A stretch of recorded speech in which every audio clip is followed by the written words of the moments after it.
Gracias, Julio, muchas gracias por la invitación, gracias por los comentarios. Yo voy a hacer una presentación en dos partes. Déjenme hacer primero unas reflexiones sobre lo que acabo de oír y después presentarles, si se quiere, una visión general del sistema. La quiero llamar En busca de la coherencia,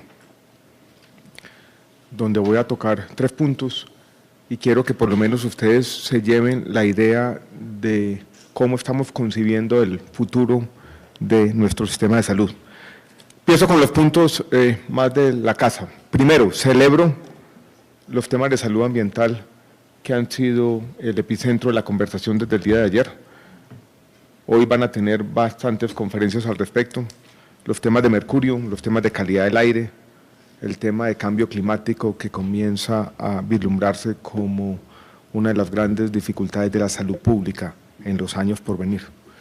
Yo creo que son temas que generalmente pasan de lado y yo creo que el énfasis que se le quiere dar a la salud ambiental es más que bienvenido. Paso al tema de la soledad del secretario de Salud Municipal. El tema es difícil, ¿no? Y piénselo de la siguiente manera. Ustedes tienen 2 funciones que son las primordiales del sistema de salud. Una son los temas más de salud colectiva, lo que llamamos salud pública. Intervenciones colectivas se llaman en esta suerte de división de funciones que hay en nuestro sistema. La salud pública tiene un problema que los hace sentir solitarios, es que es necesariamente intersectorial.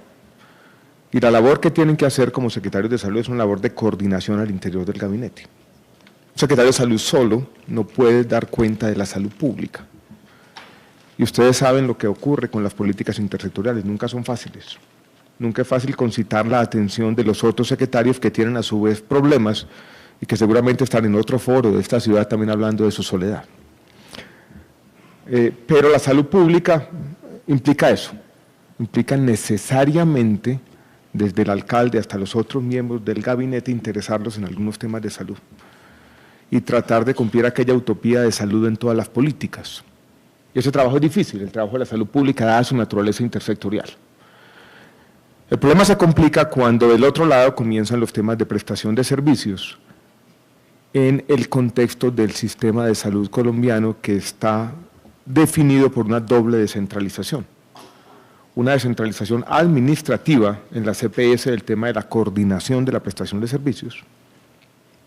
Y la prestación de servicios también está descentralizada, por eso tenemos empresas sociales del Estado, autónomas, presupuestalmente, con gerentes a veces que no hacen caso, otras veces sí, pero que son autónomos e independientes. Donde la labor de ustedes vuelve a ser una labor compleja, de coordinación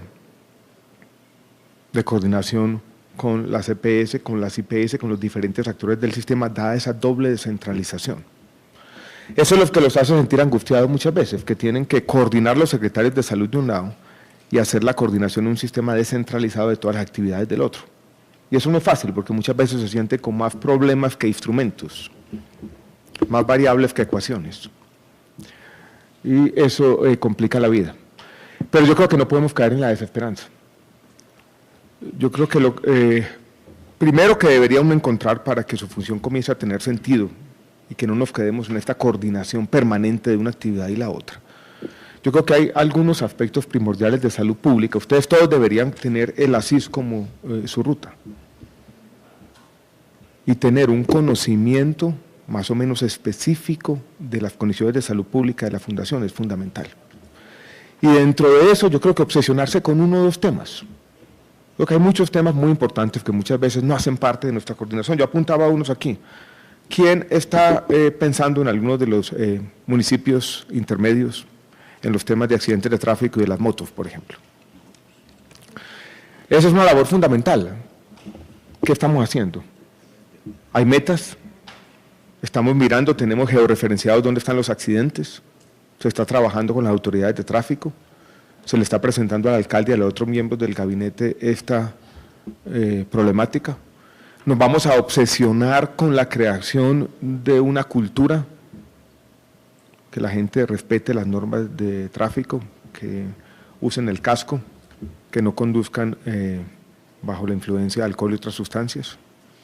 Vamos a convertirnos en una suerte de predicadores para lograr una cultura para evitar 3.200 muertes al año del país por accidentes de motocicletas. El alcalde de Repelón Atlántico me dijo a mí hace aproximadamente 6 meses, ministro, llegó la paz, pero también llegaron las motos. La motocicletización de Colombia, que es hoy una amenaza a la salud pública. Y obsesionarse con ese tema y mirarlo todo el día. Se puede hacer la diferencia. Tengo otros aquí. Consumo de sustancias psicoactivas. Una problemática también en muchos de los municipios. Para muchos de ustedes es una de las principales problemáticas. Y obsesionarse con ese tema. Ir a hablar con los rectores, hablar con los padres de familia, hacer reuniones, trabajar con las actividades de salud mental, fortalecer los servicios amigables. Y ahí se puede hacer la diferencia y yo creo que de esa forma podemos encontrar una vía para superar la soledad. Yo creo que tiene que haber 1 o 2 temas que nos obsesionen todos los días y donde uno diga, bueno, al final de mi gestión, esto no fue simplemente una labor diaria más o menos inane de coordinación de diferentes actividades, de mandar el reporte, de hacer aquí, de responder el requerimiento. Salud sexual y reproductiva. Colombia ha logrado disminuir sus tasas de embarazo adolescente, algunos puntos después de casi 20 años de crecimiento sistemático y creciente, pero tenemos en muchas regiones del país todavía tasas muy altas. Es un tema necesariamente intersectorial, que tiene que ver con las condiciones sociales, que implica también realidades más allá de las realidades socioeconómicas, realidades sociológicas, de las aspiraciones y posibilidades de movilidad social que perciben nuestras jóvenes, cosas como esas, entender el fenómeno, hablar con todo el mundo, conocer la población, ponerse una meta, meter al alcalde y a los otros secretarios en el tema. Porque no quiero que todo sea el tema de decir, bueno, tenemos un gobierno nacional indiferente, una superintendencia de salud que nos pone a llenar reportes, otros secretarios que hacen muy difíciles las actividades de salud pública y un sistema descentralizado que no nos hace caso. En parte eso es verdad, pero sí yo creo que ustedes tienen mucho margen de acción para hacer la diferencia. Entonces, el primer mensaje que quiero mandar es el mensaje de posibilismo. Todos nos sentimos solos en algún momento de la vida de la función pública, es difícil. Las actividades complejas de la vida no nos las van a enseñar en la universidad, el capital humano general uno lo aprende. Usted aprende a usar Excel, aprende los 12 casos de Baldor por ahí en el colegio, en la universidad. Lo que es específico, las tareas de coordinar y actividades complejas se aprenden haciendo, no hay otra forma. Los temas de municipios y ciudades saludables, por ejemplo, que hoy hacen parte de una de las actividades principales de la Organización Panamericana de la Salud. Yo creo que ustedes también pueden trabajar en eso y hacer la diferencia.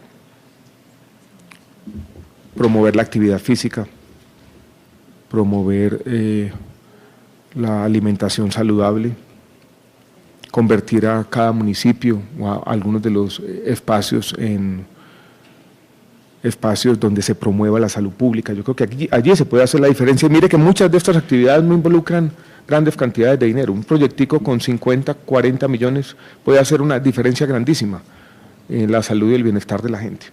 Entonces, señores y señores, no caigamos tampoco en el derrotismo. Yo creo que hay actividades que ustedes pueden realizar sin muchos recursos, que van a hacer una diferencia inmensa. Ayer tuve como ministro de Salud una especie de epifanía. Ayer fue el Día Mundial sin Tabaco y, como ustedes saben, nosotros aprobamos unos impuestos al cigarrillo específicos que van a llevar hacia el año 2019 a un aumento de algo así como el 70% en el precio de una cajetilla de cigarrillos. Yo lo veía como una de las cosas que hicimos en el ministerio, pero marginal, que estaba por allá. Cuando veo un estudio que hace una serie de profesores, uno de ellos de la Universidad de Harvard, y me dice, miren los efectos que puede tener esta política. Y mirando hacia 2 o 3 generaciones hacia adelante, o sea, las personas que hoy, por cuenta de esos mayores impuestos, van a dejar de fumar, o los jóvenes que nunca van a hacerlo. El número de vidas salvadas, muertes prevenibles, prevenidas, se cuenta en los cientos de miles. Entonces hay cosas muy pequeñas que muchas veces no son visibles para la opinión pública, que no hacen parte de los debates permanentes, que trascienden la obsesión con Café Salud y algunos de los problemas más conspicuos, pero que en el fondo hacen la gran diferencia. Y que va a quedar allí, en la conciencia de ustedes, como algo importante que se hizo. Y se lo va a reconocer la gente que a uno quiere que le reconozcan las cosas, la gente que uno aprecia y la gente que tiene conocimiento de los problemas de salud pública. Entonces, un llamado a mantener siempre lo que alguien llamó el sesgo por la esperanza. Sí podemos hacer la diferencia a pesar de todo. Y la soledad está acompañada, la otra cara de la moneda, también de unas inmensas posibilidades de trabajar por el bienestar colectivo, que es lo que nos reúne aquí esta mañana. Perdón por el carretazo. Entonces aquí viene, quiero presentarles un poco la visión del sistema de salud muy rápido. Yo creo que ya eché más, me demoré más en la introducción de lo que quería. Quiero plantearlo de esta manera, para que entendamos dónde está el sistema de salud, cómo estamos buscando esa coherencia. Y lo voy a plantear con un esquemita que le oí alguna vez a un economista, él fue ministro de Minas del gobierno de Pastrana, y después se dedicó un poco a la filosofía y a la carreta, Luis Carlos Valenzuela. Yo leí una presentación una vez sobre las encrucijadas presupuestales de la nación y se la inventó con un esquemita argumentativo que lo llamaba el qué, el cuánto y el cómo. Y les voy a contar entonces el qué, el cuánto y el cómo del sistema de salud. ¿Eso qué tiene que ver? Dirán ustedes. Yo creo que para tener coherencia y para que muchos de los problemas que los agobian a ustedes todos los días puedan tener solución al menos parcial, porque lo he dicho yo muchas veces, nosotros también somos figuras trágicas. Las expectativas de la gente siempre van a superar las capacidades fiscales e institucionales del Estado. Pero tenemos que buscar la coherencia. Entonces, ¿qué significa el qué? Uno de los problemas de nuestro sistema de salud es que no nos hemos puesto plenamente de acuerdo como sociedad, a pesar de la ley estatutaria, en qué significa el derecho fundamental a la salud, cuáles son las responsabilidades primordiales del Estado, cuáles son esos límites razonables, dónde están. Venía aquí en el radio, estaba oyendo la W, y dice un oyente, no, es que las EPS no hay derecho. Es que por un fallo del Consejo de Estado nos quitaron el Ensure y yo recibía yo no sé cuántos taros de Ensure cada semana. Eso es una responsabilidad del sistema de salud. Suplementos alimenticios en el ámbito no hospitalario, sino domiciliario, ¿qué y cuánto? ¿Qué es lo que hemos tratado de hacer? Darle una respuesta a esa pregunta sobre el qué, basada en la ley estatutaria que yo quiero describírsela como 3 círculos. Tenemos uno que es el núcleo, que es lo que nosotros llamamos, y quiero llamar, plan de beneficios. El plan de beneficios lo que debería incluir son las demandas colectivas de salud anticipables. Los medicamentos básicos, esenciales, que debe cubrir cualquier sistema de salud decente. Los procedimientos probados con suficiente evidencia sobre su efectividad y algunos sobre su costo-efectividad. Pero no puede incluirlo todo. Ahí me regañó una vez la subdirectora de medicamentos de la Organización Mundial de la Salud cuando nos dijo, en Colombia tienen que entender que el derecho fundamental a la salud no implica el acceso a todos los medicamentos independientemente de su precio, no puede ser así. Entonces, además de ese núcleo, nosotros hemos dicho, uno tiene que complementar ese núcleo con alguna cobertura excepcional, extraordinaria, de algunos medicamentos que no han sido incluidos en el plan de beneficios como núcleo y que no pueden incluirse porque es muy difícil entender ex ante cuál va a ser la frecuencia de uso. Pero tenemos un paciente oncológico, si se quiere, joven, ese medicamento no está incluido en el núcleo, pero el médico tratante considera que le puede salvar su vida, la sociedad no puede decir que no. Pero excepcionalmente, entonces, lo que va a hacer el sistema de salud, ahora con MIPRES, primero en el contributivo y tendrá que llegar muy rápidamente al subsidiado, es que el médico dice, yo agoté las alternativas terapéuticas y de manera excepcional, extraordinaria, voy a prescribir este medicamento que va a ser pagado directamente por un fondo público. Y ese es el segundo círculo, lo excepcional, lo extraordinario. Cuando se agotaron las alternativas terapéuticas, donde van a estar los medicamentos que cuestan más, donde todavía no hay una evidencia consolidada sobre costo-efectividad, pero que la sociedad no puede decir simplemente no. ¿Quién tiene la legitimidad para decirle a ese paciente, no, estos son 2 meses más de sobrevida, el tratamiento cuesta cientos de millones de pesos al mes, no lo vamos a pagar? Nadie la tiene esa legitimidad. Va a ser el médico, en su criterio, en su autonomía, pero teniendo la doble condición del médico tratante de este paciente, pero también de un médico que opera en un sistema de salud que se financia para esas actividades eminentemente con recursos públicos, la responsabilidad también de cuidarlos. Y por fuera de ese círculo, en el tercero, aquí está el núcleo, después está lo extraordinario seccional vía MIPRES, después están las exclusiones. Las exclusiones que uno podría definir con esas es que describe la ley estatutaria, lo que no es efectivo, lo que tiene que ser presentado en el exterior, lo que es experimental, lo que es estético. Cosas que el sistema de salud, sinceramente, no debería cubrir y no puede cubrir. Esas terapias con animales que no tienen ninguna evidencia sobre efectividad, de las que pagamos cientos de miles de millones de pesos al año, en un sistema sin control, sin límites razonables, que no ha podido definir el qué. Entonces estamos en busca del qué, en la búsqueda de la coherencia. Y lo estamos haciendo con la implementación de esa ley estatutaria. Núcleo básico, MIPRES por fuera y exclusiones. Así pueden verlo ustedes, como unas capas. Es la forma como lo estamos concibiendo y no es un capricho del ministro, es la forma como lo dice la ley estatutaria y lo que estamos tratando de implementar. Donde tenemos todavía hay algo que no nos funciona, es el régimen subsidiado. Porque en el régimen subsidiado tenemos un sistema que no está funcionando porque hay unas responsabilidades de financiamiento en las entidades territoriales, no le tocan a ustedes directamente porque son departamentos y distritos sin muchos recursos. Le decimos al departamento de Antioquia, pague usted por lo que está por fuera del plan de beneficios, no tienen MIPRES, no tienen la red para lo que no está en el plan de beneficios organizada y no tienen recursos. Y muchas de las quejas que a ustedes les llegan es porque no hemos resuelto ese temita todavía. Pero ese es el qué, para que lo tengan ahí. Después de decir el qué, tenemos que preguntarnos el cuánto. Ya dijimos que esta es la responsabilidad del Estado, esto es lo que queremos pagar. ¿Eso cuánto cuesta? Colombia tiene un sistema de salud que tenemos que entenderlo de esta manera. El sistema de salud de nuestro país es un sistema público, donde el gasto de bolsillo es muy bajo. Hay una descentralización, hay unas empresas que hacen la referencia y la contrarreferencia, coordinan la red y pagan, que son las CPS, pero eso no hace nuestro sistema de salud desde el punto de vista de un financiamiento, un sistema privado. Este es un sistema público, con el gasto de bolsillo más bajo de América Latina.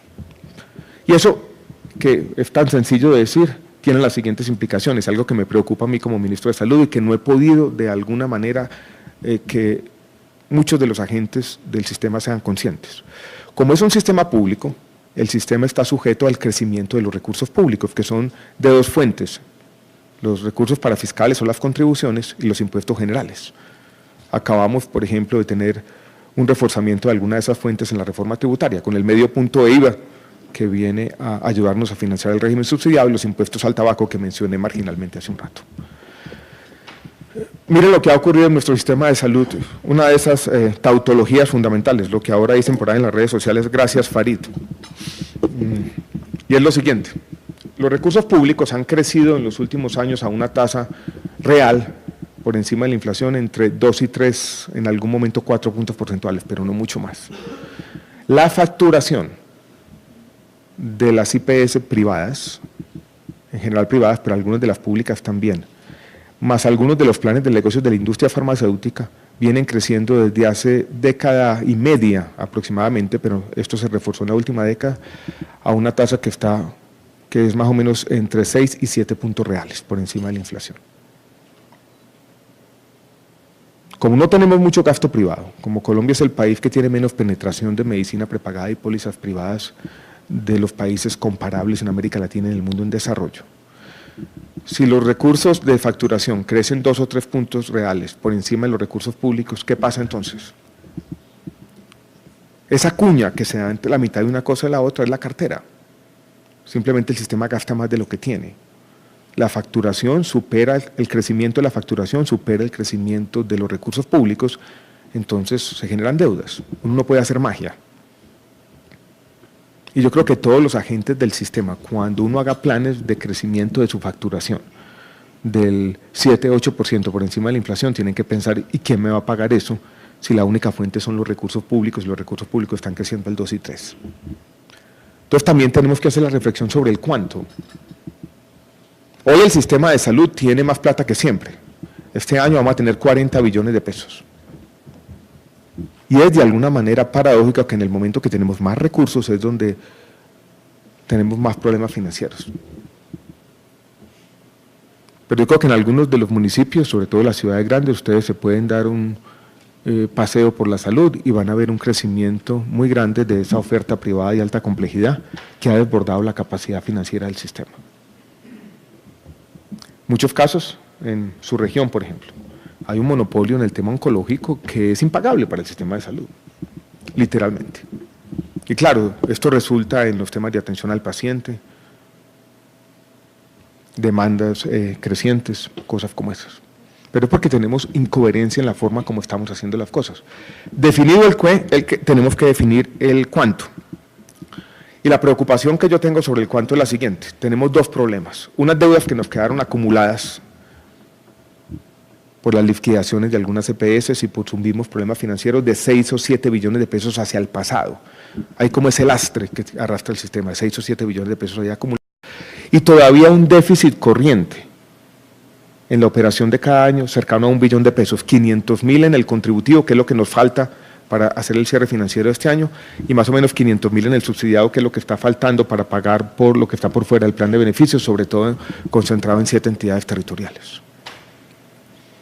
Eso es lo que tenemos que cerrar. Encontrar formas de pagar por los 6 o 7 billones de pesos acumulados. Hay 500.000 que tenemos que pagar, un poquito más adicionales de Caprecom. La adición que está siendo discutida en el Congreso nos va a traer unos recursos para el pago de deudas a las EPS asociadas con cajas de compensación. Nos vamos a traer los recursos de un fondo que se llama FOSFEC a la salud, al agujero negro de la salud. Los 1,4 billones de pesos de la venta de Café Salud van para pagar deudas. Las capitalizaciones de las EPS van para pagar deudas. Y ahí estamos buscando fuentes adicionales para pagar lo del pasado, los 6 o 7. Mientras tanto, seguimos peleando en el Congreso para que nos cierren la brecha de financiamiento de este año. Y mientras tanto, les digo yo a ustedes, cuidado, cuando lleguen a las juntas directivas de las empresas sociales del Estado, y un gerente por allá en un ataque de emoción o de pasión facturadora, diga yo voy a crecer al 7-8%, digan, ¿y cómo? ¿Y eso qué es? Yo creo que el sistema necesita cordura también en su crecimiento después de una fiesta grande. Entonces, vamos a definir el qué bien definido y vamos a lograr financiar eso que dijimos que debe ser financiado. Y después viene el cómo. Y yo creo que en el cómo ustedes ya han dicho algunas de las cosas que se quieren decir, pero el cómo está evolucionando hoy el cómo, cabe la redundancia. Tenemos una nueva arquitectura institucional del sector, vamos a tener una institución que concentra la totalidad de los recursos, que se llama ADRES, que empieza a partir del 1 de agosto, que va a ser el gran fondo de la salud. Se acaba el FOSIGA, se acaba la tercerización de algunas actividades como el pago de recobros que eran una pesadilla operativa para el ministerio. ADRES concentra todos los recursos y ADRES va a hacer dos cosas, en el contributivo y en el subsidiado. Dos cosas que tienen que ver con el qué. Por un lado, pagar por lo del plan de beneficios en nuestro sistema que contempla esa descentralización administrativa con EPS, donde yo veo un proceso de consolidación después de las liquidaciones de Selva Salud, Salud Cóndor, Sol Salud, Humana Vivir, Golden Group, Salud COVID, Caprecon. Estamos consolidando las cajas de compensación, consolidando y fortaleciendo algunas de las mutuales o cooperativas del régimen subsidiado y consolidando las otras que quedan en el régimen contributivo para no tener los problemas del pasado. Pero ahí, ese tema tiene que estar acompañado de lo que ustedes ya mencionaron, el MIAS, esto es de pensar en redes, fortalecer la atención primaria y tener orden y estandarización, que son las rutas. Y ese es el cómo, ¿no? Porque si no fortalecemos la atención primaria, yo difiero con lo de los especialistas rurales, ¿no? Lo que tenemos que hacer es potenciar esos primeros niveles, incluso con los médicos generales y la medicina familiar y la atención básica. Por más que nosotros queramos entrenar y tener más especialistas, va a ser imposible tener especialistas en todos los lugares y esquinas de nuestro país.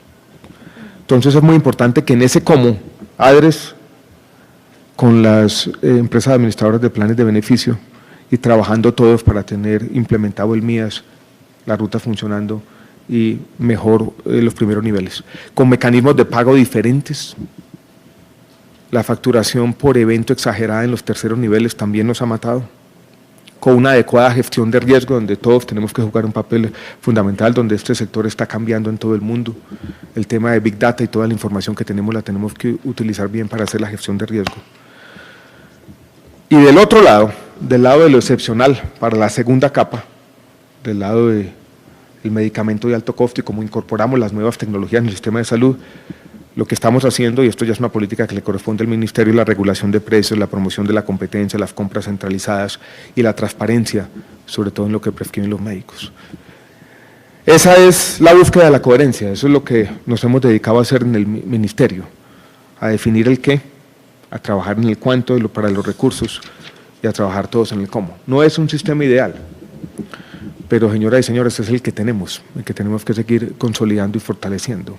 Así es el cambio social. Si alguien viene mañana y me dice, no, yo quiero cambiarlo todo y traer aquí una retroexcavadora y empezar de cero, yo simplemente le digo mucha suerte y preparémonos para la catástrofe, porque el cambio social se hace así, gradualmente, buscando superar la soledad con acciones concretas y políticas específicas y trabajar entre todos. Quiero entonces que tengan como ese panorama general, cómo tenemos que ir buscando la coherencia en lo que financia el Estado. Ustedes yo creo que también tienen que hacer una labor con la población de moderar las expectativas, y si alguien hace demandas que van más allá de lo razonable y de lo que el país institucionalmente ha establecido, también decirle a ese paciente y a ese ciudadano, mire, que esto no puede ser responsabilidad del sistema de salud. Estamos abiertos al conversatorio, Julio. Muchas gracias a todos por la atención y seguimos trabajando juntos.